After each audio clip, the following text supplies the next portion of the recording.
Ladies and gentlemen, the theme for the conference this year is Financialization of Silver. And now we are ready for a fireside chat on the same. To give us a deeper perspective on what the subject is all about and why is it a fireside chat today, let's have a look at this video. Silver stands at the intersection of industry, culture, and modern finance. Now increasingly being held as a financial asset in global portfolios. Financialization is the shift from physical commodity to financial asset, driven by investment flows and institutional trading. Global silver ETP holdings rose from 19,000 tons in 2015 to over 40,000 tons in 2026. This growth came alongside rising silver prices. India's silver ETP market is new but rapidly expanding. Holdings surged from 352 tons to over 3,000 tons in just 2 years. Silver assets and prices have risen sharply, signaling strong investor. Globally, products like SLV, SIVR, and PSLV anchor investor participation. In India, Nippon, ICICI, and HDFC ETFs are driving growth. Silver is now being financialized as it is moving from vaults to on-screen financial exposure. Prices move not just with supply, but with investor activity. Let's hear it from our experts, what they have to say about financialization of silver. Well, it's time to invite our experts onto the stage. It's again an honor and opportunity for me to be here, and thank you Eventel to offer me this invitation and host this very interesting topic. I think all of you here has seen how the market has been for the 9 months. I'll not talk because before I think it was very orderly market, but last 9 months, I'll say from September 25, things have evolved. And we have seen a very rapid development, both physical and financial and investment related. I'll say the best panel subject-wise, financialization, which I think has been the corner of all what's going on in the market for the last many years, but particularly the last 9 months. We have Chirag, who is the man who will talk us not just Indian perspective, which I think is quite relevant with respect to last a year or so, but also some of the regional perspective, particularly Southeast Asia. And then Joe. Joe is known to me for many years. And Joe will be wearing many hats today, and one will be, of course, as he described, he's a member LBMA and has been banker for many years with a large bullion bank, as we all know. He's wearing trading hat, he's wearing refinery hat, he's wearing investment bar hat. So I think we can't have anyone else better than these two folks to answer some of the questions potentially we all would like to know, including myself. So as we all know that silver used to play particularly industrial and then evolved to a little bit of value of monetary. And then we saw this big shift happening. And rather than I saying this, I would like to hear from the people. So maybe I'll start with Chirag first, you. How you see, and maybe a little bit financialization of silver as an asset class, and how you see the thing has really played a role more from the Indian perspective. I think, what's really interesting is what we've seen in India, and a lot of times people ask this question that silver market has been in deficit for many years, right? Why did it suddenly start running up? Like, anybody who's read our World Silver Survey, which Harshal released, we've been saying for years that silver market has been deficit, prices should have gone up, but why did it play out now? And I think to some extent, it is the financialization of silver. Silver, especially from an Indian context, has got democratized, right? Earlier, the problem that was happening is that, limited, while Indians have always been prima bull in silver, you will never meet an Indian who will tell you that silver prices should go down, or will go down, right? But the advent of ETFs really pushed silver into common man's house, or common man's portfolio, because before 2022 you had essentially the only option to buy silver was physical, whereas if you looked at gold, you had ETF, sovereign gold bond, digital gold, and physical gold. But come now you've got digital silver, you have physical silver, and you've got ETFs. To put things into perspective, in 2022, right, when essentially ETFs were introduced, India consumed roughly 1,500 tons of silver bars and coins, and about 160 tons of ETF inflows. Come 2025, the physical investment we estimate is to be around 2,500 tons, and ETFs is roughly 2,300 tons. So you've had, just if you look at physical bars and coins plus ETF, Indians have bought roughly 4,700 tons just in 2025 alone, right? So what ETF has done is, for the common man, for the young consumers, it has made it absolutely affordable. And that's why, while market has always been in deficit, come September, October, perfect storm, you've got story of dislocation, festive season is there, prices are at a sweet spot, and Indian market just explodes, and that leads to, and then rest is history. So I think it's the financialization in India really helped silver prices. Thank you, Chirag. I think Chirag set the right tone. We all have seen India, particularly I started when silver used to trade $4, four and a half. And it used to go a little bit higher. China used to dump. That was the time I started.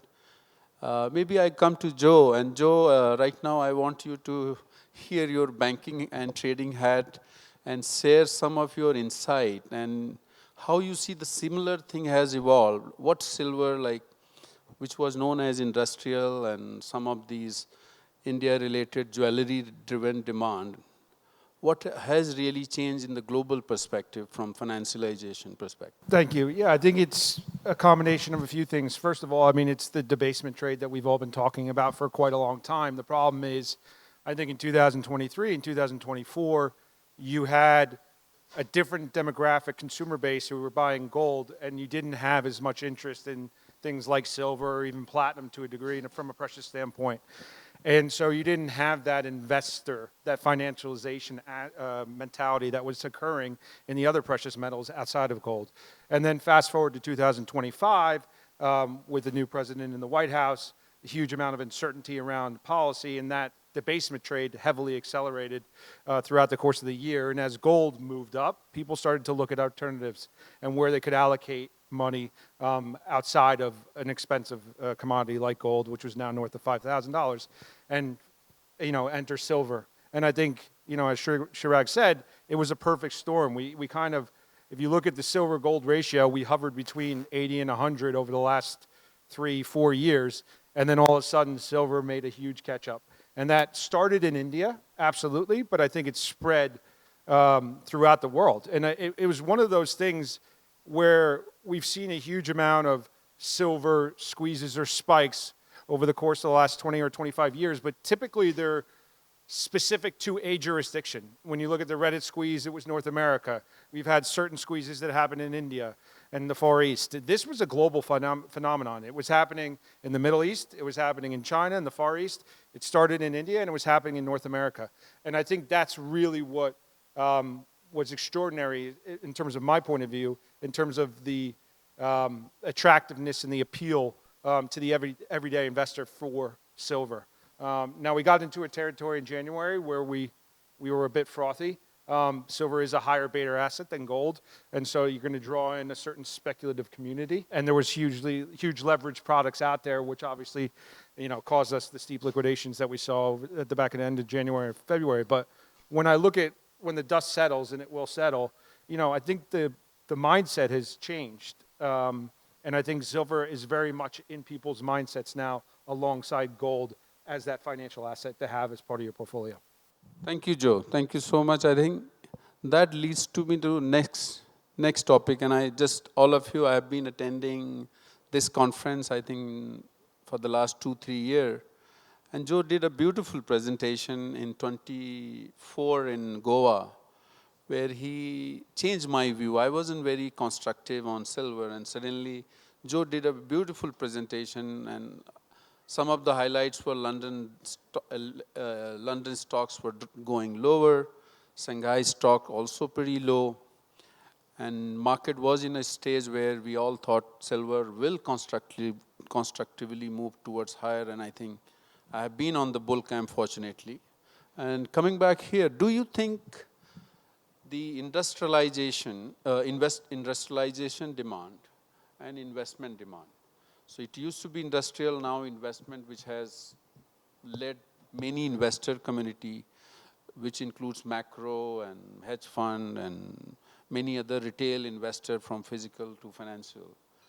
Do you see this is something is going to change in time to come, or it will remain, or how you think in the higher price environment like today? Maybe Chirag, you want to? No, I think, see, one thing which is very important, and this is true of all precious metals, be it gold or silver. More from the industrial, do Yeah, you see? so I think industrial demand comes in parts, right? Investment demand comes with a force. So essentially, whenever there is a certain amount of maybe disequilibrium, is the investment demand which will then push the prices higher, right? So I think industrial demand may provide a floor, may provide a narrative, but essentially is the investment demand. It's also true in gold as well, right? Jewelry demand doesn't really push your prices high. It is investment demand which push prices high. So I would say investment demand for any precious metals is the most important thing. And that's why I think what we saw in 2025 was due to the big jump in investment sentiment. Yeah, I couldn't agree more. First of all, I commend your patience for waiting 3 years before the move actually happened in silver. But, we have spoken about deficits in silver for the last 4 or 5 years. And as Chirag rightly pointed out, that has provided a floor in silver, but that's not going to drive, huge appreciation. At the end of the day, you really need the investors to come in waves. And that's what we really saw.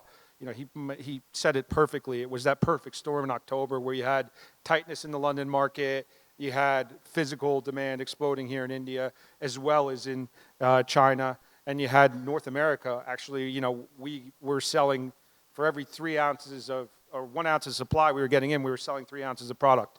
So those types of things really drove the price to new levels. We saw it break through 50, and then obviously your speculative crowd does get drawn in, and so that's what we've seen. But I think the mindset, as I said, that medium to longer term mindset is very much intact, and the rationale for that mindset in terms of the dollarization or debasement, however you want to put it, is still very much there. So I only see people, investors, kind of allocating as we get into lower. So that leads to me to the next topic or point of discussion. One, so we saw gold went through backwardation in January last year, and then we saw backwardation and squeeze coming into the silver market, especially October. I think anyone trades silver will remember. And anyone trade physical silver for sure will remember what we went through in October. Now, as we all know, it's not as lucky as gold. Gold has a natural investor, which is, let's say, central bank, official sectors, and a pool of liquidity, whether it is in London.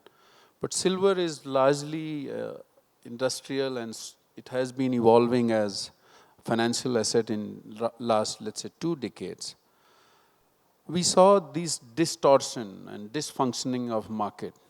It could be driven by, as you right said, but do you think this financialization of silver is going to bring those kind of distortion more often to the market, It's more for people who trade financially as well as for the people who are relevant for them. Physical is their bread and butter.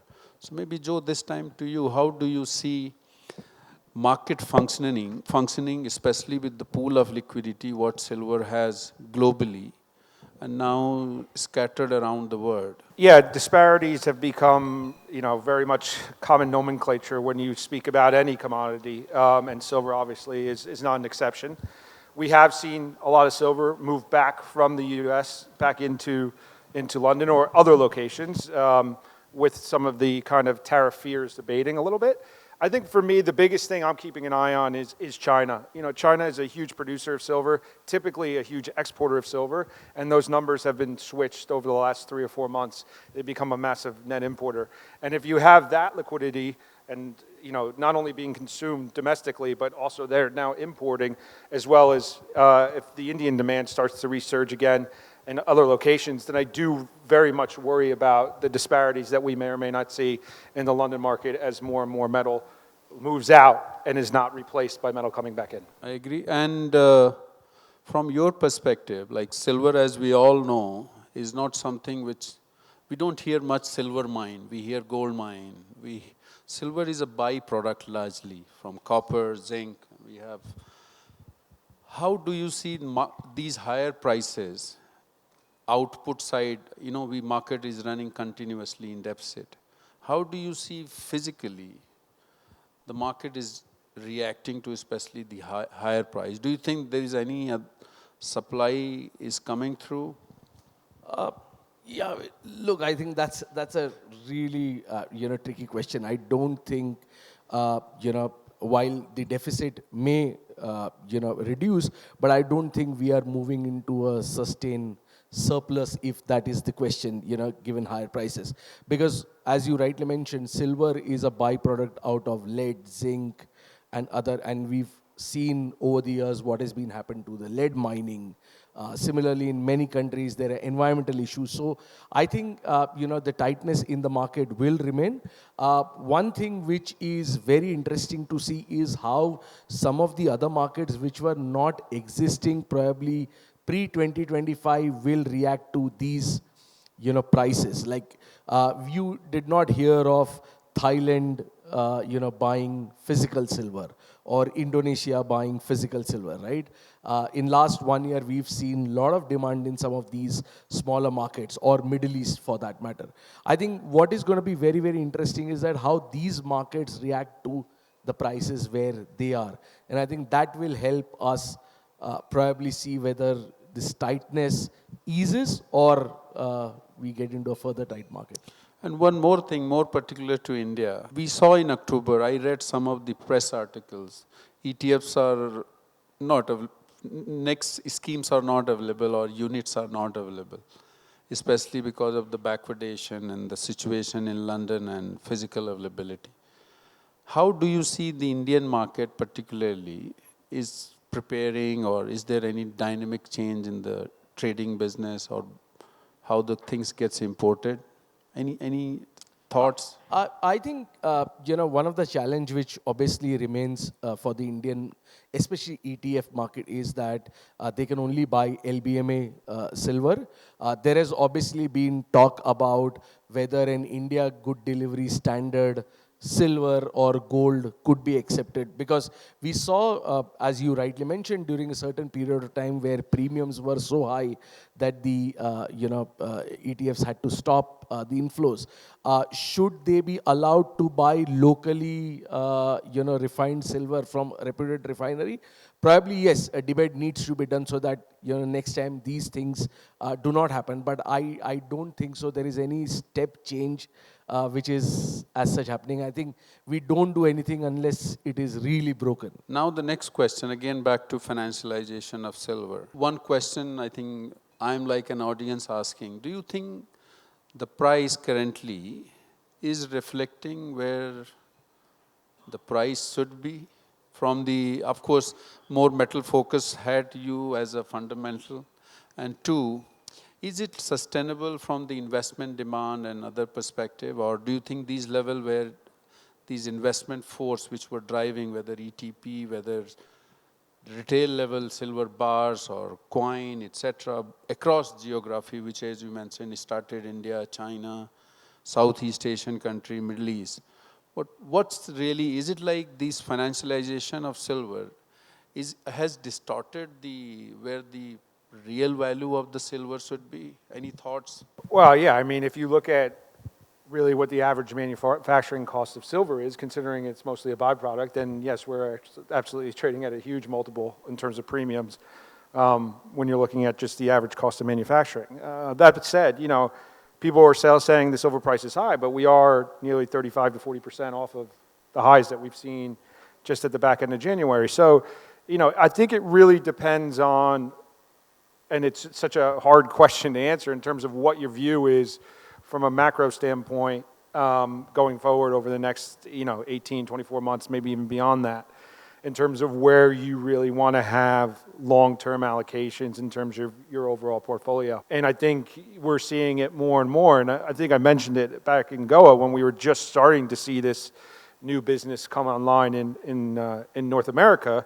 But, I think the Westerners are starting to learn or function like the Indians or the Chinese have for a long time in terms of their affinity towards gold and or silver. You can walk into a Costco, a Sam's Club, you can buy these products just off the shelf that never existed 5 or 6 years ago, and it's very much changed how Westerners look and allocate to these particular products. So I do think we're in for higher floors when you look at the next 1, 3, or 5 years. But tactically, I mean, can we continue to come lower, especially with what's going on right now in the Middle East? Absolutely. But I do think we're both, but silver in particular has a higher floor ahead of it. I put in one of my slides, I'd say if right now, if I look at the immediate horizon, I'd say 55 to 60 is probably your new 15, if I was to kind of put a number on it. Thank you, Joe. I know it is a hard question, but I think we all, including, as I said, I put myself into audience and asked this. Chirag, any fundamental? I think from our vantage point, I agree with Joe on that there could be some downside here. Probably you may see silver prices, if this thing uncertainty continues, $65 and thereabouts. But overall, we are essentially looking at, by end of this year, we're looking at $90 to $100 as our price target. I think one slide which Harshal showed in his presentation was the new usages for industrial, and I think those are the ones which is likely to drive, especially automobiles, defense, and energy. I think these are the three from our point of view which are likely to be the new solar, if you will. Yes, EV, I saw some presentation, solar PV side, we saw some reduction. People will respond to higher prices, especially something industrial metal, they always look for the replacement, especially if prices remain high. And now the next question, we have like 9 or 10 minutes more I'll like to ask in the next 3, 4 before I open for the floor. Another word which is very commonly coming, and again this will be bringing towards pool of liquidity. So multipolar word. Earlier it largest, or if you look at physical liquidity, it was largely in London. We saw Trump tariff, suddenly liquidity moved from London to New York, which drove gold backwardation initially, then silver backwardation, whatever we saw. And now we are seeing some of these metal moving towards Far East. And China is one of the critical part. How do you see the multipolar world evolving in time to come? Yeah, I mean, it's one of those things that we spoke about, I think, in Japan at the LBMA at the end of 2025 in terms of the disruptions that were caused by, change in policy, was it North America, and physically having to move silver or gold or anything really from a commodity standpoint. I think that'll only accelerate the move to tokenization and that digital asset platform. I think it's an incredible concept. It definitely needs to be polished in terms of how it's managed from a centralization point of view, but I think that would take away a lot of these questions around being able to invest without seeing these huge premiums that we have seen, whether it was India or in China at $6 over or the US, just because you have a product that isn't being influenced by supply-demand dynamics onshore. Thank you, Joe. Anything you want to add, Chirag? No, look, I think, if you look at already, there are new bullion centers already emerging. We've seen Dubai, Hong Kong, Singapore. So I think we are, as it is going towards a multipolar world, the precious metals market, because I think you want different regions to be serviced through different bullion hubs rather than having a single one. One more thought, like as you said, digitalization, of course, ETP comes in mind. Then comes some of these derivative note forms in which people or large investor access. Then we have, like digital platform, which has become a new venues for many of us. Like in India, it is quite popular, and globally, it's getting even more. Do you think that fractionalization of silver is also enabling many investors to participate and ease of doing this? And of course, it will have again a new set of investor and new set of demand for the. Any thoughts from your side as you see from the investment community globally, physically and financially? Yeah, I think it depends on the type of investor you are, but absolutely. But it's going to bring more volatility, larger, obviously it moves up appreciation price, but also larger drawdowns, because you're opening up the audience to much more beyond your buy and hold investor. And these are more traders who are looking at intraday, intra-week, intra-month type of movements in price action, whether it be for silver or anything else. So I think you will see that. So it's a good thing and a bad thing, I guess, depending on what side of the fence you're sitting on. And more from you, like as you know, India has moved significantly towards digital gold and silver. Is it gold is the more popular or silver is picking up? I think gold obviously is more popular, and Chirag bhai will not like me saying that. But silver obviously is picking up. Look, I think the way I look at it, digital gold or silver has truly democratized precious metals market, right? Because earlier you only had people beyond a certain income group who were investing into physical gold or silver. I think what this has done is, it has allowed people from different income stratas to enter the precious metals market. But more importantly, the way I look at it is able to bring the consumer young. You've got young people, 25, 28-year-olds, having, just started their jobs, able to buy gold and silver. And these are the ones which, as Joe pointed out, will become your hold investors, because this is where they are, sticky investors. This is where they are getting early, experience of investing into precious metals. Thank you so much. Now we have 4 minutes. Before I summarize, I would like to open this floor, and I'm sure all of you have a lot of questions, but I'll see how many we can take. Maybe Sunil sir, we'll start with you. Actually, it's to probably Joe and also Amar. I think Joe mentioned firstly, thank you very much for the presentation. I think it really encompasses what we've been through in the previous 6 months or so. But I wanted to turn the attention more in the recent 3 to 4 weeks. And we're seeing a reversal of a lot of the things that have happened. And Joe mentioned it.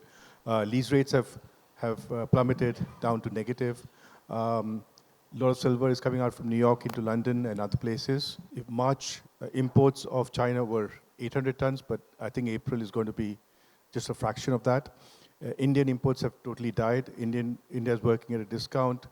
So all those factors which saw the price go up are now seeming to change, and the price has come off 40% from the high, or 30%. I'm just positing or asking the panel that if you were to put a little bit of a more bearish hat, do you think, what factors do you think will change, or what will change to stop this sort of indicative trend of downward bias? It's a great question. I think what's going on right now in the world is caused a mass amount of fear from every type of investor. People are very much worried about what inflation's going to do, and that's no matter where you live, anywhere in the world, and what that will potentially do to your disposable income in the next 6 months. And I think that is really impacting the way people spur or put on further investment. And until that changes or there's some clarity there, I can see us kind of trading in the same pattern than we have over the last 3 or 4 weeks, with maybe downside and more play than the upside. But as that starts to ease and there is a clearer path in terms of hopefully a resolution to it all, I think there's more of an argument now to have even more of an allocation into silver and or gold in your portfolio than there was even 6 months ago. So I do think we're in for some hard yards, and we've already seen it over the last 3 or 4 weeks. But as soon as, those, as I said, we see a clearer kind of picture, I think that the investor will start to resume allocating back into the precious space. No, I think, look, he mentioned this. If this whole uncertainty kind of continues, right, then obviously it impacts silver prices, because then you are talking about a possible economic slowdown, impact on some of the industrial demand. So there is obviously more pressure on silver. In fact, for silver, the more this gets resumed faster, it is better for silver prices, because then the industrial demand, which has been the story that has been driving investment demand, doesn't get impacted. So that's why I think probably if this continues, you could see another 10% drop in silver prices. That's very much a possibility. But then if it resumes, then you will see, as he's pointed out, your allocation should actually increase. Just to what Joe and they said, but I think few thoughts like solar panel is looking for the replacement. I met some of the large player in the industry, but I do see some new uses. When you remember when silver was 4 or 5, we thought photo industry done, we are done with silver. But then new uses, and especially in the world where AI and those kind of thing, where I think you can't find, if you are chasing for something which is very high quality, I think finding a replacement, whether LE or any other metal, it will be extremely hard. And LE is also getting expensive. So I think it is reacting, and things will be like people are not sure at the moment what this conflict is going to bring to them. So people are holding themselves. But the way financial markets are reacting, especially US, I think the main factor I'll be watching the dollar, how the dollar will react. I think people were talking a lot of things about petrodollar, whether petrol or energy will move away from dollar, but I don't see that way actually. So I think it may turn, but that I think is another key factor. I'll watch how the base is evolving. I know it's a time up. One last question. Very good evening, guys. So a very interesting and very exciting conversation I'm hearing. But I would like to know from any of you, when do you think a central bank will start making silver as its reserves? I don't know. First question should be whether they will be doing it or not. But I'm very much sure with my instincts that yes. But when, if any of you can. It's a great question. I mean, we saw, I think it was Saudi. We saw them, it was a small allocation, but there was a report of them having some silver reserves in their portfolio. I forget how long ago, I think 6-9 months ago now. But I think it's a very good question. I think what central banks will be sitting around the table and discussing is how large an allocation they can put into the silver market without seriously disrupting liquidity and other things like that. I think that's probably going to be at the forefront of their mind, because gold is a much deeper market from a notional perspective, and I think those are the discussions that will probably be taking place. But I can't imagine that all of them are not looking at silver, even if it's from a hoarding point of view, because you do have some of these new technologies coming online. When you look at silver or other commodities, we want to make sure we have enough if things continue to be disrupted to be able to, achieve our visions in terms of strategic growth in these techs going forward. So there could be that angle. Yeah, I think more of that I would look at it. So you're right, Saudi Central Bank has already had bit of allocation. I think India had many years ago. Indian government was one of the biggest holders of silver, right? But I think we are probably more going towards silver as a critical asset rather than as, an asset in my foreign exchange reserves. I think we are moving towards more of that, where silver is becoming far more critical because of AI and everything else. This a question to Chirag. Chirag, in nowhere we capture the consumption of silver in defense. Right. What can be the percentage? Because looking at the war throughout the world, what can be the impact of consumption of silver in that? Just a wild thought. Look, this is a question that we often get, and as per our research, we've seen that silver does get used in torpedo batteries, essentially, missiles and those kind of stuff, right?